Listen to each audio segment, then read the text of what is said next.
ಯಾರು ಸರ್ ಹೂವು ಇಡ್ತಾರೆ ಇವರು ಕ್ಯಾಮ್ರಾ ಹಾಕೊಂಡು? ನೈತಿಕತೆ ಕ್ಯಾಮ್ರಾ ಇಲ್ಲಿ ದಿಲ್ಲಲ್ಲಿರ್ಬೇಕು, ಕ್ಯಾಮ್ರಾ ಇಲ್ಲೇ ಇಲ್ಲೇ ನಿಯತ್ ಇಲ್ಲಿರ್ಬೇಕು. ಇಲ್ಲಲ್ಲ ಕ್ಯಾಮ್ರಾದಲ್ಲ, ಇಂಥ ಕ್ಯಾಮ್ರಾ 100 ನೋಡಿದ್ವಿ ನಾವು. ಕೆಲಸದಲ್ಲಿ ತೋರ್ಬೇಕು. ಅದರ್ವೈಸ್ ನಿಜವಾಗ್ಲೂ ನೈತಿಕತೆ ಇರುವಂತ ರಾಜಕಾರಣಿಗಳು ಆಡಳಿತ ಕಿತ್ತಾಕ್ಬೇಕಿಂತವ್ರನ್ನ, ನೈತಿಕತೆ ಇರೋನ್ನ ಕರ್ಕೊಂಬಂದು ಕುಂಡಿಸ್ಬೇಕು ಪೊಲೀಸ್ ಕಮಿಷನರ್ಗೆ. We should stop this menace. ಈ ಒಂದು ರಾಕ್ಷಸತನವನ್ನ ಕರ್ನಾಟಕದಲ್ಲಿ ಬೆಂಗಳೂರಲ್ಲಿ ನಿಲ್ಲಿಸಬೇಕು ಸರ್. ಬಿಟ್ಟಾಗೆ ನಾವು CM ಆಗ್ತೀವೋ ಹೋಗ್ಲಿ, ಅದು ಬೇಡ. ನಾನು CM ಆಗೋದು ಬೇಡ, ರಾಜಕಾರಣಿ ನಾವೆಲ್ಲ ಬಿಡಕ್ಕೆ ರೆಡಿ ಇದ್ದೀವಿ ಸರ್. ಇದರಿಂದ ನಾವೇನೋ ಹುಡುಕಲ್ ಪೆಟ್ರೋಲಿಂಗ್ ಜಾಸ್ತಿ ಮಾಡ್ತೀನಿ, ವಯಸ್ಸೆಲ್ಲ ಜಾಸ್ತಿ ರೀ. ಡ್ರಗ್ ನಿಲ್ಸ್ರಿ, ನೀ ಅದನ್ನೇನು ಮಾಡಬೇಡ, ಡ್ರಗ್ ನಿಲ್ಸೋ. ಇಲ್ಲ ಯಾರ್ಯಾರು ಮಾಡ್ತಾರೋ ಅಂತ ಬೇಕಾದ್ರೆ ಹೇಳ್ಬೇಕಾ, ನಾವೇ ಹೇಳ್ತೀವಿ. ಸೊ ಇಡೀ ಪೊಲೀಸ್ ವ್ಯವಸ್ಥೆ ಇದರಲ್ಲಿ ಸರ್ ಕೈ ಮೇಲಾಯಿಸಿದೆ.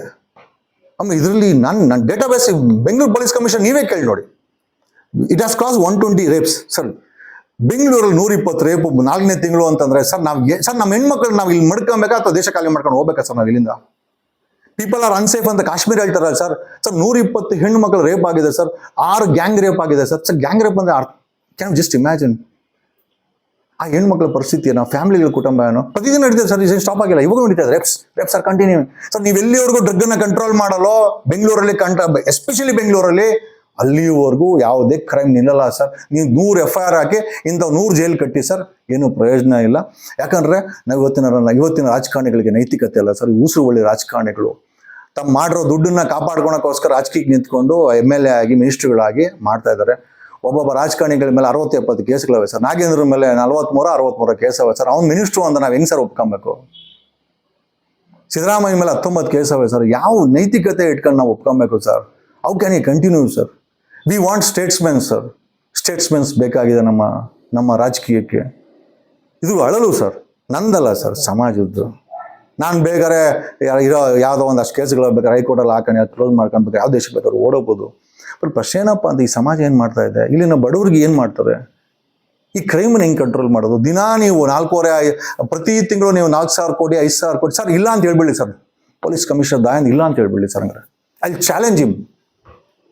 ಕಣ್ಮುಂದೆ ಡಿಪಾರ್ಟ್ಮೆಂಟ್ ಗಾಡಿನಲ್ಲಿ ಗೋಲ್ಡ್ ಸ್ಮಗ್ಲ್ ಆದ್ರೆ ಮಾತಾಡಿದಿರೋ ದಯಾನಂದ್ ಡ್ರಗ್ ಬಗ್ಗೆ ಮಾತಾಡ್ತಾರ ಸರ್? ಅದ್ರ ಬಗ್ಗೆ ನಿಜವಾಗ್ಲೂ ಕ್ರಮ ತಗೊಳ್ತಾರೆ ನನಗಂತಿಲ್ಲ. It's high time he has to be change sir. ಅಂತ ವ್ಯಕ್ತಿಗಳನ್ನ ಆ ಪೋಸ್ಟಿಂದ ಕಿತ್ತಾಕ್ಬೇಕು ಸರ್. ಈ don't even deserve to be ನನಗೇನು ಅವ್ರ ಮೇಲೆ ವೈಯಕ್ತಿಕ ದ್ವೇಷ ಇಲ್ಲ, ಬಟ್ ಕ್ರಮ ತಗೊಳ್ಳಿಲ್ಲ ಏನು ಪ್ರಯೋಜನ ಸರ್?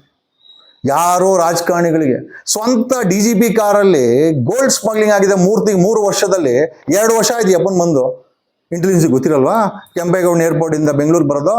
ಅಥವಾ ಯಾರು ಸರ್ ಹೂವು ಇಡ್ತಾರೆ ಇವರು ಕ್ಯಾಮ್ರಾ ಹಾಕೊಂಡು?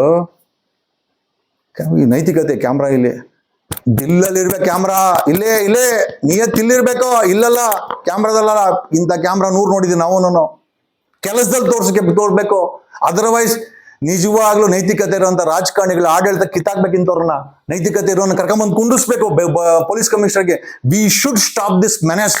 ಈ ಒಂದು ರಾಕ್ಷಸತನವನ್ನ ಕರ್ನಾಟಕದಲ್ಲಿ ಬೆಂಗಳೂರಲ್ಲಿ ನಿಲ್ಲಿಸಬೇಕು ಸರ್. ಬಿಟ್ಟಾಗೆ ನಾವು CM ಆಗ್ತೀವೋ ಹೋಗ್ಲಿ, ಅದು ಬೇಡ. ನಾನು CM ಆಗೋದು ಬೇಡ, ರಾಜಕಾರಣಿ ನಾವೆಲ್ಲ ಬಿಡಕ್ಕೆ ರೆಡಿ ಇದ್ದೀವಿ. ನಿಲ್ಲಿಸಿ ಇದನ್ನ. ನಮ್ಮ ಹೆಣ್ಮಕ್ಳು 26 ಜನ ಗುಂಡಾಗಿ ಸಾಯಿಸಿದಕ್ಕಿಂತ ಕ್ರೂರವಾದದ್ದು ರೇಪು. ಏನ್ ಬೇಕಾದ್ರೆ ಅನ್ಕೊಳ್ಳಿ. ಗ್ಯಾಂಗ್ ರೇಪ್ ಇದೆಯಲ್ಲ ಸರ್, ಮೋಸ್ಟ್ಲಿ ಜೀವಂತವಾಗಿ ಕುಯ್ದು ಬಿಟ್ಟು ಬೆಂಕಿ ಇಟ್ಟುಬಿಟ್ರೆ ಎಷ್ಟಾಗುತ್ತೋ ಅದು ಗ್ಯಾಂಗ್ ರೇಪು ಸರ್. ಯಾಕಂದ್ರೆ ಸೈಕಾಲಜಿಕಲಿ ನಾವು ಲಾಯರ್ಗಳಾದಾಗ ಈ ಕೇಸ್ಗಳ ಬಗ್ಗೆ ಡಿಸ್ಕಸ್ ಮಾಡಿದಾಗ ನಮಗೆ ಅನ್ಸಿರೋಂಥ ವ್ಯಕ್ತಿತ್ವನ ಹೇಳ್ತಾ ಇದ್ದೇನೆ ಸರ್. ನಾವು ರಾಜಕಾರಣಿಗಳಾಗಿ ಮನೆನ ಸದಾಶಿವದಲ್ಲಿ ಕಟ್ಕೊಂಡು ಡಿಕ್ಲರೇಷನ್ 1,000 ಕೋಟಿ ಮಾಡ್ಕೊಂಡು ಬೊಗಳೆ ಭಾಷಣ ಮಾಡ್ಕೊಳ್ಳೋದಲ್ಲ ಸರ್. ಎಷ್ಟು ಮಟ್ಟಿಗೆ ಇನ್ಚಾರ್ಜ್ ಆದ ಮೇಲೆ ಬೆಂಗಳೂರು ಸಿಟಿನ ಕಾಪಾಡಿದಿರ. ಒಬ್ಬ ಪೊಲೀಸ್ ಕಮಿಷನರ್ ಆಗಿ, ಇನ್ಚಾರ್ಜ್ ಮಿನಿಸ್ಟರ್ ಆಗಿ, ಒಬ್ಬ CM ಆಗಿ, 130 ಪೊಲೀಸ್ ಸ್ಟೇಷನ್ ಇದೆ ಸರ್, 18,000 ಪೊಲೀಸರು ಇದ್ದಾರೆ. ನೈತಿಕತೆ ಇದೆಯಾ ಸರ್ ಇವ್ರಿಗೆ? ಇದ್ರೆ ಡ್ರಗ್ ಮಾರಾಟ ಆಗತ್ತಾ ಸರ್? ರೇಪ್ ಆಗತ್ತಾ ಸರ್ ಇಲ್ಲಿ ಸರ್? ಬರೀ FIR ಹಾಕ್ಬಿಟ್ಟು ಜೈಲ್ ತುಂಬಿಸ್ಬಿಟ್ರೆ ಅದು ನೈತಿಕತೆನ ಸರ್? ಸಂಬಳ ಅದಕ್ಕೆ ನೀನು ಕೊಡ್ತಾ ಇರೋದು, ಅದಕ್ಕೆ ನಿಮ್ಗೆ ಸಂಬಳ ಕೊಡ್ತಾ ಇರೋದು. You have to prevent it. ಕ್ರೈಮ್ನ ಪ್ರಿವೆಂಟ್ ಮಾಡಿದ ಪೊಲೀಸು.